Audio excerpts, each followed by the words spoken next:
안녕하십니까. 이번 시간에는 팔란티어가 1, 2년 사이에 큰 폭의 주가 상승이 있을 수 있다고 생각하며 그 이유가 무엇인지 하나씩 알아보도록 하겠습니다. 주식은 그 회사의 미래를 예측하는 게임입니다. 그리고 주가는 이익의 함수입니다. 저는 실적 없는 주가는 결국 제자리로 돌아가고 실적만 뒷받침해준다면 주가는 실적을 따라간다고 믿고 투자를 합니다. 회사가 포지셔닝 하고 있는 사업 분야가 멀티플을 더 받을 수 있는 업종이면 더 좋겠죠. 그런 점에서 팔란티어 주가가 최근에 반응하는 이유는 분명히 이유가 있고 2분기 실적 발표 때 3분기 가이던스가 좋게 나온다면 올해 이후 주가는 계속 상승할 수 있다고 생각합니다. 그냥 오른다는 게 아닙니다. 과거의 수주 기반의 제한된 매출에서 이제 매출의 가시적인 성장을 경험하게 된다는 말입니다. 팔란티어의 매출 총이익률은 80%가 넘습니다. 높은 매출은 더 많은 이익을 의미합니다. 특히 팔란티어는 올해 실적에서 소프트웨어 기업임에도 불구하고 고정비를 확실히 통제하는 모습을 보여줬습니다. 이제 이익이 나는 구조를 만들어 놨고 매출이 증가한다면 영업 레버리지가 발생하며 이익은 큰 폭으로 증가할 가능성이 높습니다. 이익의 성장에 따라 팔란티어의 주가도 크게 상승할 가능성이 높겠죠. 테슬라의 주가가 폭발했던 2019년 테슬라는 본격적으로 차를 팔아서 이익을 남기기 시작했습니다. 2020년 처음으로 흑자를 이뤄냈습니다. 범용 차량인 모델 3가 대중적으로 인기를 끌면서 이익률을 끌어올릴 수 있었습니다. 금고에는 현금이 남아돌기 시작했습니다. 이 돈으로 더 많은 투자를 하고 생산 공정에 투자를 했습니다. 테슬라의 주가가 그냥 상승한 게 아닙니다. 모델 3의 대중적인 인기를 통해 판매량이 급격히 증가했고 이는 매출 총이익률 증가로 이어졌습니다. 차량 생산하는 대로 인도가 되니 재고 부담이 없었고 자동차 회사 중 독보적인 매출 총이익률은 시장 장악력과 동시에 자유로운 가격 정책을 가져갈 수 있었습니다.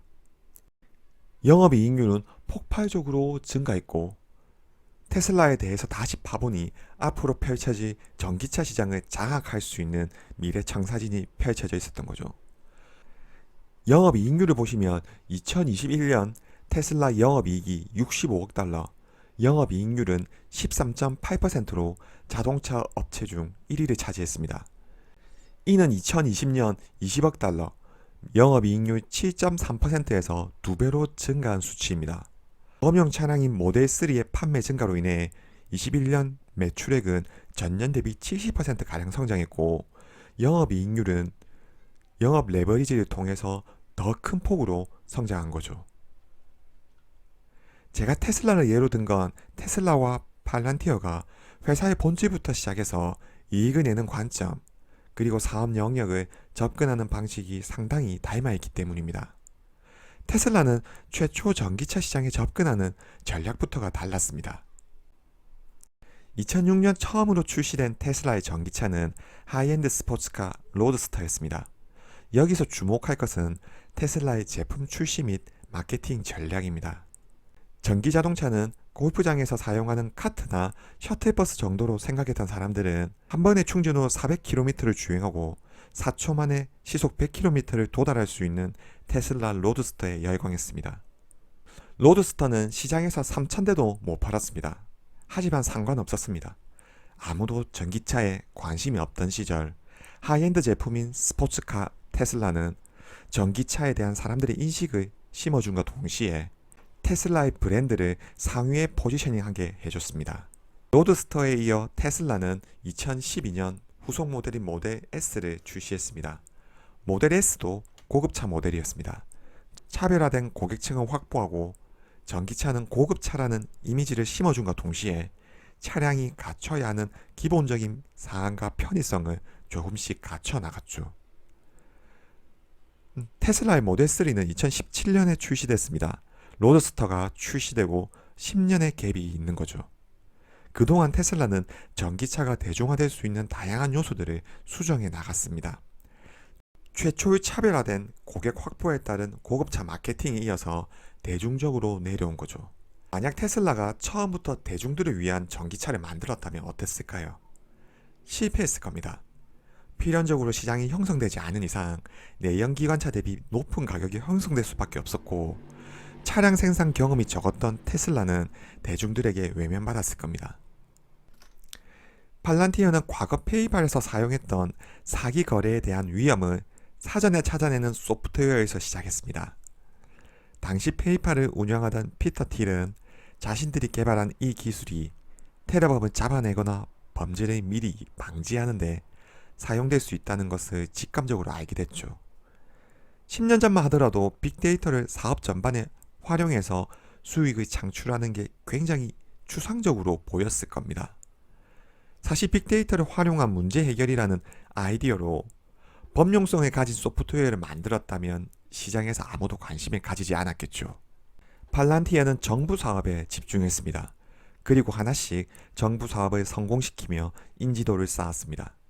미국 정부, 특히 정보기관과의 협업은 회사 내부의 데이터를 다루고 있는 기업에 대한 신뢰 그 자체를 의미했고, 다른 기업은 할 수 없는 특수한 프로젝트를 수행하는 것 같은 이미지를 심어줬습니다. 그리고 미국의 정부 사업을 수행했던 레퍼런스를 바탕으로 전통산업, 제조업, 은행 등 다양한 민간 기업과의 협업을 만들어가고 있습니다. 범용적인 사례를 만들어가면서 상업 고객을 확보하고 있는 거죠. 어느새 상업 매출은 회사의 주요 사업으로 등장했고, 상업 매출이 전체 매출 중 차지하는 비중은 45%가량 됩니다. 갈수록 빅데이터 문제 해결이라는 추상적인 사업 모델이 구체적인 소프트웨어로 자리 잡게 되었고, 회사도 대중적인 소프트웨어를 통해 다양한 성공 사례를 만들어가고 있습니다. 이런 부분을 증명하는 것이 수주권에 대한 수익 인식 속도입니다. 과거 수주량에 비해 수익 인식 속도가 빨라졌다는 것은 과거보다 짧은 프로젝트가 많아졌다는 것을 의미합니다. 정부 고객은 상대적으로 수주 금액이 크고 매출을 인식하는 기간도 깁니다. 대규모 장기 프로젝트가 많죠. 하지만 상업 고객은 짧게는 3개월에 끝나는 프로젝트도 많습니다. 과거 대비 수익 인식 속도가 빨라졌다는 건 상업 고객이 증가했다는 것으로 해석할 수 있습니다. 또한 수익 인식 속도가 빨라졌다는 건 과거 대비 소프트웨어가 규격화되고 있다는 의미일 겁니다. 다양한 산업 분야에서 사용되면서 동일한 산업군에서는 쌓여왔던 사례들이 경험으로 쌓여서 상황에 따라 맞춰서 사용할 수 있게 되었습니다. 얼마 전 팔란티어는 AWS 기반의 제조용 파운드리를 출시했습니다. 제조업체가 데이터 자산을 통합하고 최적화하고 유지 관리하는 데 사용하는 포괄적인 솔루션 프로그램입니다. AWS는 퍼블릭 클라우드 1위 사업자입니다. 가장 대중적으로 많이 사용하는 클라우드입니다. 팔란티어는 AWS 클라우드를 통해 제조용 파운드리 소프트웨어를 사용하게 함으로써 더 많은 고객들이 쉽게 소프트웨어에 접근하는 방식을 선택했습니다. AWS에서 사용 가능한 파운드리는 제조 공정에 규격화되고 정형화된 시스템일 겁니다.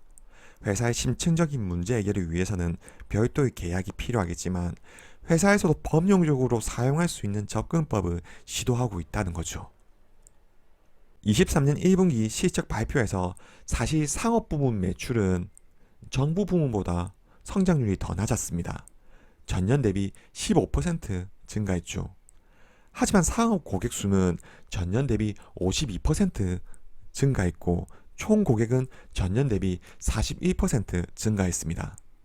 사실 23년 1분기는 높은 인플레와 경기 불확실성으로 대부분의 소프트웨어 업체들이 성장률이 둔화됐던 시기입니다.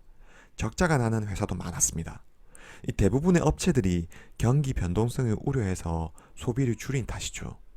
특히 어려운 시기에 사업 변화를 위해 새로운 소프트웨어를 도입한다는 건 쉽지 않은 선택일 겁니다. 그리고 대규모의 프로젝트에 자금을 투입하는 것도 어렵겠죠. 하지만 팔란티어는 이 어려운 시기에도 상업 고객 수를 52%는 증가시켰습니다. 만약 이 고객들이 경기 회복 시기에 팔란티어 소프트웨어의 사용이 늘려간다면 매출 성장률은 가시적으로 올라갈 겁니다. 그리고 아직 팔란티어를 사용하는 상업 고객 수는 280곳 정도밖에 안 됩니다. 이 말은 만약 범용적으로 소프트웨어가 사용된다면 새롭게 추가할 수 있는 고객이 무한하다는 뜻이겠죠. 팔란티어가 AI 관련주로 많이 올랐다고 하는데 이 부분에도 이유가 있습니다. 과거부터 팔란티어는 회사 내부에 쌓여있는 수많은 데이터를 이용해서 효과적으로 문제 해결을 하는 소프트웨어를 제공하는 회사였습니다. 결국 AI를 통해 더 많은 데이터를 이용한다는 것이지 기본적인 문제 해결에 이르는 알고리즘은 과거부터 팔란티어가 해왔던 사업 모델인 거죠. 결국 빅데이터란 건 AI와 가장 잘 어울리는 옷입니다. 그리고 팔란티어의 주 고객층인 전통산업이나 제조업에서는 AI에 대한 투자를 팔란티어 소프트웨어 사용으로 대체할 수 있습니다. 대기업 입장에서는 별도의 엔지니어를 고용하지 않고도 빅데이터 솔루션을 운용 가능하다는 거죠. 오히려 개발자들을 채용해서 시행착오를 할 이유가 없습니다. 따라서 경기가 급격한 침체에 빠지지 않는 이상 AI에 대한 투자가 늘어난다면 팔란티어의 매출액이 크게 증가할 가능성이 있습니다. 팔란티어의 소프트웨어가 대중화되고 있고 전 산업 분야에서 400개 이상의 사례로 범용성까지 생기고 있습니다. 한동안 적자가 날 만큼 고정비가 많은 회사라는 것을 감안했을 때 매출 증가에 따른 영업 레버리지를 누릴 확률이 높습니다. 매출 증가에 따라 이익률이 급격히 증가한다면 팔란티어의 주가도 같이 오르겠죠.